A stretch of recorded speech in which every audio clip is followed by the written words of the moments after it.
Assalamualaikum warahmatullahi wabarakatuh.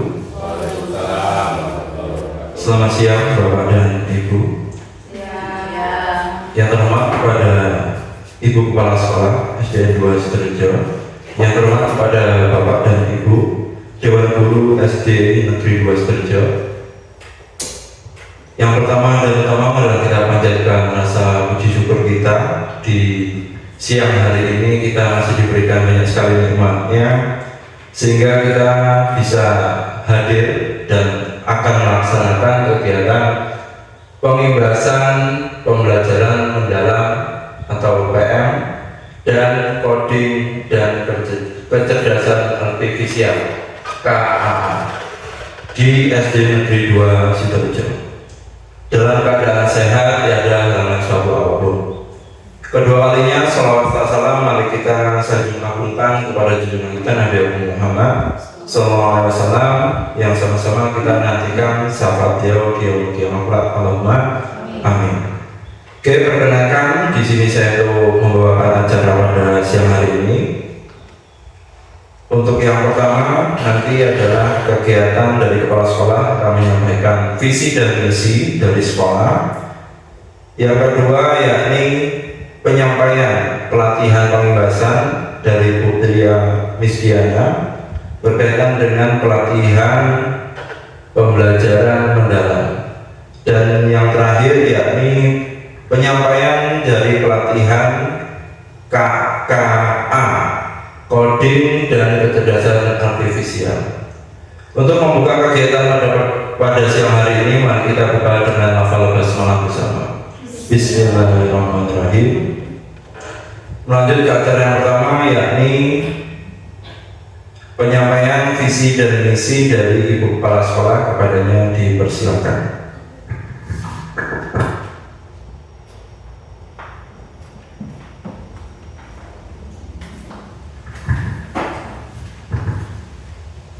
Baik, terima kasih. Mohon izin Bapak Ibu Guru. Saya Ali. Assalamualaikum warahmatullahi wabarakatuh. Yang saya hormati Bapak Ibu Guru SD 2 Sidoarjo, pada pagi hari ini, pada siang hari ini kita semua masih diberikan nikmat sehat, nikmat sempat, sehingga kegiatan yaitu pembebasan pembelajaran mendalam atau PM dan coding dan kecerdasan artifisial atau KAA yang dilaksanakan di SD 2 Sidoarjo ini mudah-mudahan nanti bisa berjalan dengan lancar.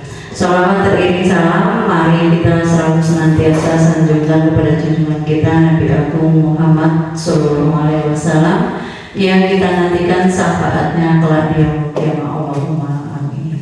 Bapak Ibu Guru yang saya hormati, pada kesempatan yang berbahagia ini kita semua bersama-sama di sekolah kita yaitu mempunyai tujuan ketika kita akan mengadakan rapat awal tahun, kita bersama-sama untuk membahas visi dan misi sekolah kita yang kita laksanakan sebelum pembelajaran di awal tahun pelajaran.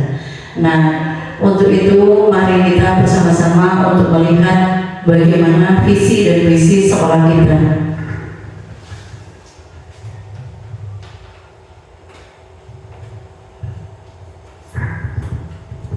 Baik, Bapak Ibu, kita di sini mempunyai visi dan misi. Nah, satu yang pertama yaitu visi kita yaitu meningkatkan mutu pendidikan berdasarkan IMTAK dan IMTEK yang kita bahas ketika di awal pelajaran. Nah, visi kita yaitu satu, membentuk anak didik agar memiliki pengetahuan di bidang IMTAK dan IMTEK. Yang kedua, membentuk sumber daya manusia yang kreatif dan inovatif. Yang ketiga, meningkatkan mutu pendidikan dan meningkatkan profesional guru. Yang keempat, meningkatkan aktivitas pembelajaran.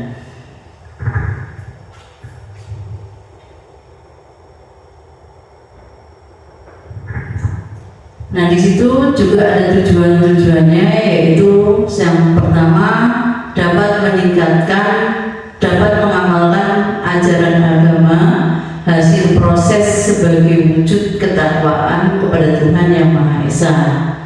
Kemudian menguasai dasar-dasar pengetahuan, sikap dan perilaku serta keterampilan sebagai bekal murid untuk melanjutkan ke sekolah yang lebih tinggi.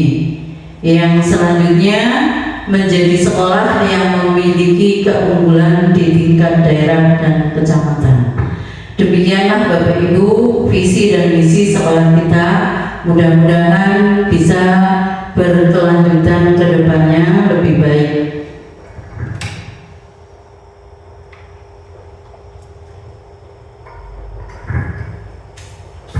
Demikian selesai. Terima kasih kepada Bapak Ibu yang sudah mengikuti kegiatan hari ini. Saya akhiri. Assalamualaikum warahmatullahi wabarakatuh.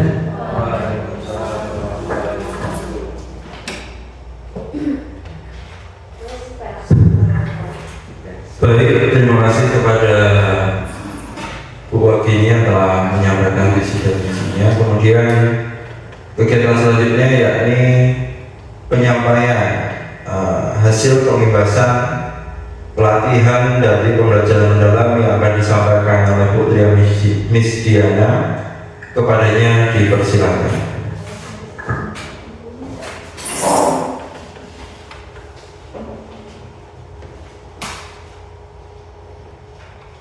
Baik, terima kasih kepada Bapak Anwar atas waktunya. Sebelumnya saya ucapkan dulu Assalamualaikum warahmatullahi wabarakatuh.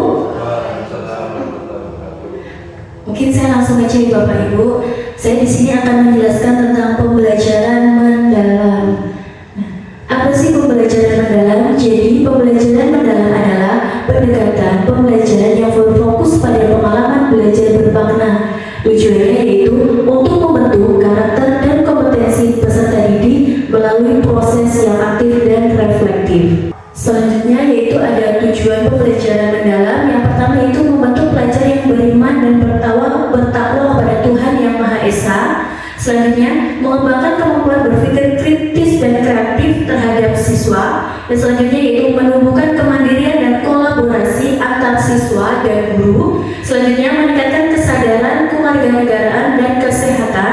Dan selanjutnya mampu berkomunikasi efektif. Kerangka kerja. Jadi dari pembelajaran mendalam itu kerangka kerjanya ada 4. Yang pertama yaitu dimensi kelulusan. Dimensi kelulusan itu merupakan fokus dari profil kelulusan yang akan dicapai dari pembelajaran mendalam. Yang pertama yaitu ada keimanan dan ketakwaan kepada Tuhan Yang Maha Esa. Jadi bagaimana peran guru untuk mendidik peserta agar dia bertakwa kepada Tuhan Yang Maha Esa. Selanjutnya membentuk kewargaan. Nah, yang selanjutnya ada kreativitas. Bagaimana para guru yaitu memberikan ide kepada murid atau siswa agar dia bisa kreativitas. Jadi murid itu dibebaskan untuk berkreativitas. Selanjutnya ada penawaran kritis, kolaborasi. Kolaborasi ini bisa dengan guru atau dengan teman sesama teman. Nah, selanjutnya ada kemandirian, kesehatan dan komunikasi. Itu dari dimensi profil kelulusan ada 8 Bapak Ibu. Selanjutnya ada kerangka pembelajaran. Nah, kerangka pembelajaran ini sebagai panduan sistematis dalam menyusun desain pembelajaran, yaitu antara lain ada praktek pedagogis, kemitraan pembelajaran, lingkungan pembelajaran, dan pemanfaatan digital. Selanjutnya ada pengalaman belajar. Pengalaman belajar itu sebagai proses yang dialami peserta didik dalam pembelajaran, yaitu memahami, mengaplikasi, dan merefleksi. Nah, selanjutnya yaitu ada prinsip pembelajaran, yaitu antara lain ada berkesadaran, bermakna, dan mengembirakan. Bapak Ibu, ini ada 8 dimensi profil kelulusan. Nah, agar Bapak Ibu semangat siang-siang, Pak Mariana, mari kita nyanyi Pak Mar, 8 dimensi kelulusan. Selanjutnya di sini ada prinsip pembelajaran, yaitu berkesadaran. Bagaimana berkesadaran ini menjelaskan kenyamanan peserta didik dalam belajar dipengaruhi oleh fokus, konsentrasi, perhatian, kesadaran berpikir, keterbukaan terhadap perspektif baru, dan keingintahuan terhadap pengetahuan serta pengalaman baru. Berarti dari penjelasan di sini seorang siswa itu harus sadar bahwasanya dia harus memiliki pola pikir yang ingin mengetahui, keinginan tahunannya tuh dia ingin luas. Selanjutnya ada bermakna pengalaman belajar yang terkait dengan pengalaman sebelumnya bermanfaat dalam konteks baru, berhubungan dengan disiplin ilmu lain dan mendukung pembelajaran seumur hidup. Selanjutnya itu ada mengembirakan. Lingkungan pembelajarannya interaktif, mencakup aktivitas yang menarik, memotivasi dan menginspirasi untuk mencapai keberhasilan belajar. Ini penjelasan dari prinsip pembelajaran. Ada 3, yaitu berkesedaran, bermakna, dan mengembirakan. Selanjutnya ada pengalaman belajar. Nah, pengalaman belajar ini ada 3 juga Bapak Ibu. Isinya ada memahami, mengaplikasi, dan merefleksi. Nah, memahami ini adalah tahap awal peserta didik melibatkan konsumsi pengetahuan untuk memahami konsep dari berbagai sumber. Pengetahuan di fase ini mencakup pengetahuan esensial, aplikatif, dan nilai dan karakter. Selanjutnya, mengaplikasi. Pengalaman belajar menunjukkan bagaimana peserta didik mengaplikasikan pengetahuan secara kontekstual yang diperoleh melalui pendalaman pengetahuan. Selanjutnya ada merefleksi.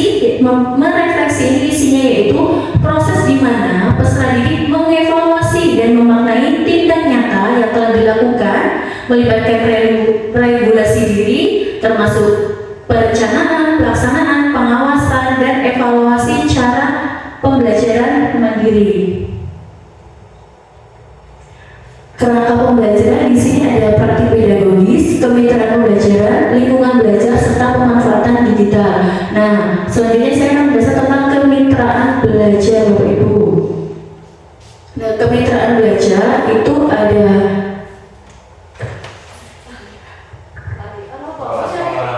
kemitraan belajar itu ada 2, dari sekolah maupun luar sekolah. Kemitraan belajar itu ada dari siswa, dari guru, peran kepala sekolah, itu di lingkungan sekolah Bapak Ibu.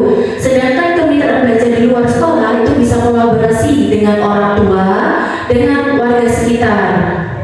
Komite juga bisa Bapak Ibu. Semisal contoh, anak-anak ada pembelajaran tentang cara pembuatan keripik pisang. Nah, kita bisa berkolaborasi dengan seseorang yang memiliki usaha pabrik pisang. Itu kemitraan pembelajaran. Selanjutnya lingkungan pembelajaran. Lingkungan pembelajaran itu dalam pembelajaran mendalam itu dibagi 2 Bapak Ibu. Ada lingkungan fisik dan lingkungan non fisik. Itu salah satu pendukung dalam pembelajaran mendalam. Nah, lingkungan fisik itu berupa apa? Contoh fasilitas sekolahan, terus lingkungan sekolah. Sedangkan lingkungan non fisik itu bagaimana sekolah itu membuat nyaman siswa dalam proses pembelajaran. Selanjutnya di sini Bapak Ibu ada pemanfaatan digital. Jadi pembelajaran mendalam ini sangat memanfaatkan digital karena mengikuti era sekarang. Anak-anak sekarang kan sudah paham dengan era digital. Jadi tidak asing lagi. Jadi pemanfaatan digital itu bisa menggunakan PPT, proyektor seperti ini, atau bisa menggunakan dengan YouTube Bapak Ibu video. Di situ bisa menggunakan Canva dalam desain pembelajaran supaya menarik. Nah, peran guru dalam pembelajaran itu apa? Ada 3. Salah satunya itu menyusun pembelajaran yang kontekstual dan kolaboratif, menjadi fasilitator dalam proses berpikir kritis dan reflektif, serta membuka lingkungan belajar yang inspiratif dan aman.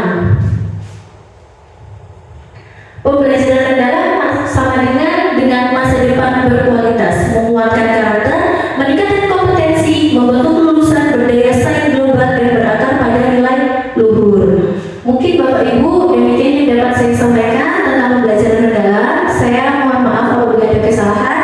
Selanjutnya akan disampaikan, selanjutnya materinya coding yang akan disampaikan oleh Bu Lina.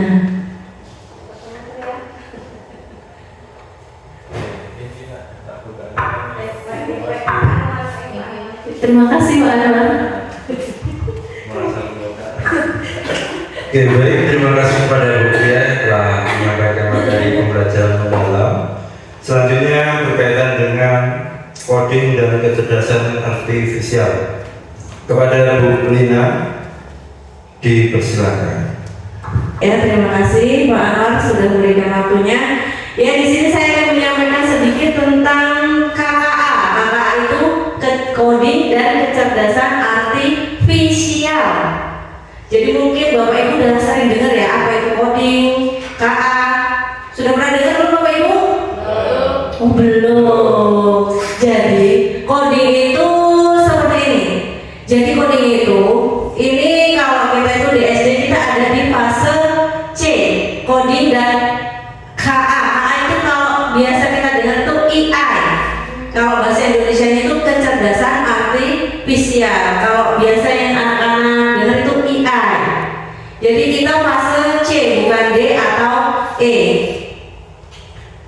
Ini fase D, fase E itu tingkat SMP dan tingkat SMA. Nah, jadi di sini elemen pembelajaran coding yang kita tuju itu berpikir komputasional, literasi digital, algoritma pemrograman. Ini seperti kita memasukkan data ke komputer, analisis data, literasi etika, kecerdasan artifisial dan pemanfaatnya. Di sini ada pembelajaran informatika, coding dan kecerdasan artifisial untuk tingkat SD atau pradasar, ada fondasinya, dan ketika di KA-nya itu ada fondasi berpikir secara logis dan sistematis. Nah, sekarang kita ke coding. Apa sih coding? Coding itu kalau bahasa resminya di sini itu praktek pemrograman perangkat komputasi dan melibatkan kemampuan berpikir komputasional dan algoritma secara internet, based, plug dan unplug. Jadi kalau bahasa sederhananya itu coding itu bahasa kita ngobrol dengan komputer. Jadi ini ada komputer. Nah, bahasa kita ngobrolnya gimana? Itu namanya coding. Jadi kita ngasih perintah, ngasih kode ke komputer. Itu bahasa sederhananya seperti itu. Itu coding. Ini untuk istilah coding sudah kita anggap lewat aja. Pembelajaran coding. Nah, di sini bagaimana pembelajaran coding pada DIDAS, tahap kemampuan yang dikuasai peserta didik. Nah, bisa dibaca ya Bapak Ibu. Untuk SD itu menghasilkan solusi untuk masalah sehari-hari secara terstruktur. Jadi kuncinya itu terstruktur. Jadi tidak bisa dibolak-balik. Contohnya, misal kita membuat donat. Contoh kita membuat donat itu, kalau bahasa contoh codingnya itu ketika kita membuat donat, pertamanya disiapkan apa Bapak Ibu? Bahan, terus alat, habis itu proses pembuatannya. Nah, ketika 1, 2, 3 itu kita tukar. Kalau nomor 1 bahan dan alat ditukar itu bisa. Kita menyiapkan alat dulu baru bahan, atau bahan dulu baru alat. Tapi ketika nomor 3 proses dulu baru menyiapkan bahan, itu bisa nggak? Nah itu, jadi harus terstruktur dan sistematis. Jadi bahasa coding itu harus sistematis dan terstruktur, tidak bisa dibolak-balik. Hanya bagian tertentu saja yang bisa dibalik, tidak semuanya. Untuk coding mungkin cukup itu. Sekarang kita ke kecerdasan artifisial. Kecerdasan artifisial mungkin sudah sering Bapak Ibu pakai di kehidupan sehari-hari. Contohnya apa coba? Shopee. Iya, Shopee itu AI ya Bapak Ibu. Jadi sering dipakai sehari-hari Shopee, terus Tokopedia, apalagi itu banyak ya. Kayaknya ibu bapak-bapak semuanya pakai itu. Apalagi Pak Mare, Pak Mare? Iya. Pak Mare kayaknya Shopee sudah sangat jago lancar. Ya TikTok, Facebook itu semuanya AI ya. Nah AI itu kelemahannya itu ada. AI itu sangat jujur, tapi kelemahannya dia tidak punya perasaan. Tidak punya perasaan. Jadi kalau manusia masih punya perasaan, kalau AI tidak punya perasaan. Untuk AI mungkin karena Bapak Ibu sudah sangat paham, tidak perlu panjang lebar. Sekarang nih fase C, jenjang SD kelas 5 dan 6. Jadi untuk coding sekolah sasaran itu kita diarahkan ke kelas 5 dan 6 saja. Kelas 1 sampai 4 belum ada materinya. Bisa dibaca di materinya konsep dasar kecerdasan artifisial, berpikir komputasional, algoritma, pemanfaatan kecerdasan, dan konsep teknologi digital. Nah, sekarang saya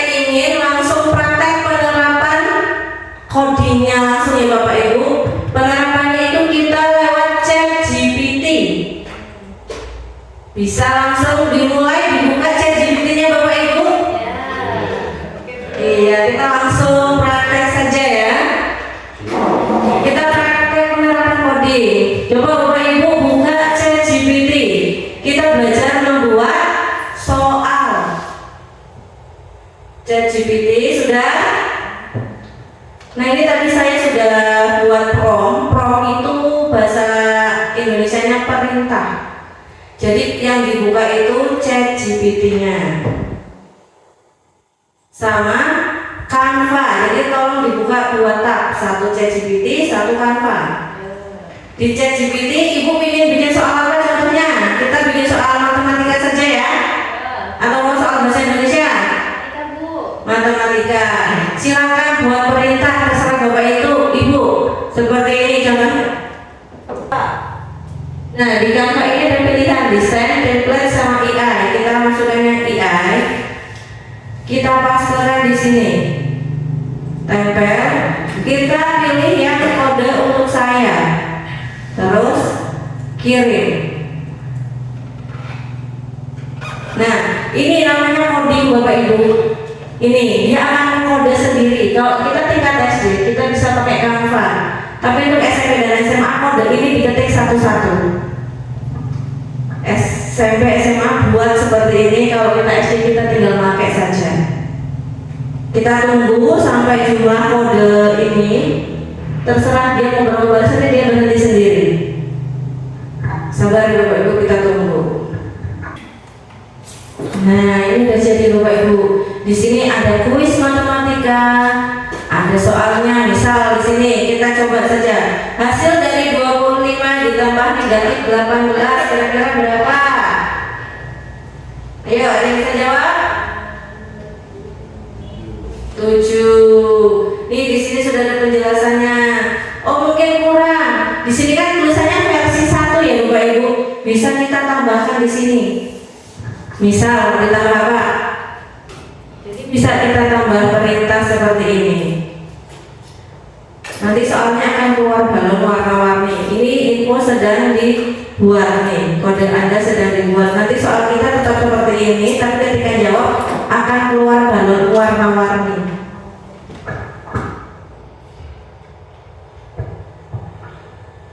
Ya ini ketika kita pakai coding yang paling lama seperti ini Bapak Ibu, nunggu proses. Apalagi ketika sinyal itu tidak bersahabat. Nah, ini versi 2-nya. Kita klik aja versi 2-nya. Jawabannya tadi 7 itu kan? Akan keluar balon warna-warni. Jadi terserah kita mau di keluar orang lamaran ya bisa. Mau keluar wanita cemberut juga bisa. Tapi kelemahannya di sini kita nggak bisa pakai foto kita sendiri karena foto kita itu dilindungi oleh privasi. Foto manusia tidak boleh, apalagi orang-orang terkenal itu tidak ada di AI. Mereka dilindungi karena takut dijadikannya tidak. Nah, ini soal selanjutnya bisa kita kerjakan sampai 5 soal. Cara mengaplikasikannya ke anak tinggal gunakan dalam desain situs web. Nah kebetulan ini punya saya sudah saya kasih nama Lina Dwi Indriawati. Langsung bagikan. Nah di sini dilihat, di sini ada tulisan hanya Anda yang dapat mengakses. Ini kita rubah ke yang punya tautan. Baru tugaskan ke siswa, bagikan via tautan. Nah tautan disalin ke papan. Habis itu bisa kita kirimkan, contohnya Ibu kirim ke siapa ya? Ke ini, misal ke sini ya. Ke SD2 kita kirim set. Nah, silakan Bapak Ibu coba. Ini bisa dibuka. Nanti Bapak Ibu bisa langsung kerjakan di sini soalnya. Jadi itu kemudahan menggunakan AI. Nah ini ya, nih kita masuknya sama ke Canva yang tadi. Nah seperti ini sama bisa kita kerjakan. Jawabannya 7 itu kan akan keluar balon-balon yang warna-warni tadi. Mungkin cukup itu Bapak Ibu, ada yang lainnya? Enggak cukup. Mengerti ya Pak Mariana ya? Kayak kemarin yang paling bersemangat dari tadi. Ya mungkin cukup itu untuk pembebasan coding. Ini baru modul 1 ya, sebenarnya ada modul sampai 5. Tapi untuk sekarang cukup modul 1 saja. Saya akhiri. Wassalamualaikum warahmatullahi wabarakatuh.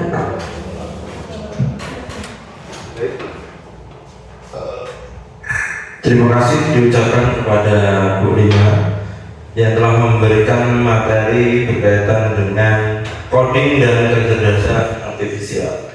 Oke, karena materi semua sudah dipaparkan, tiba kita di acara penutup. Mari kita tutup acara pada siang hari ini dengan mengucap lafal hamdalah bersama Alhamdulillahirabbil alamin.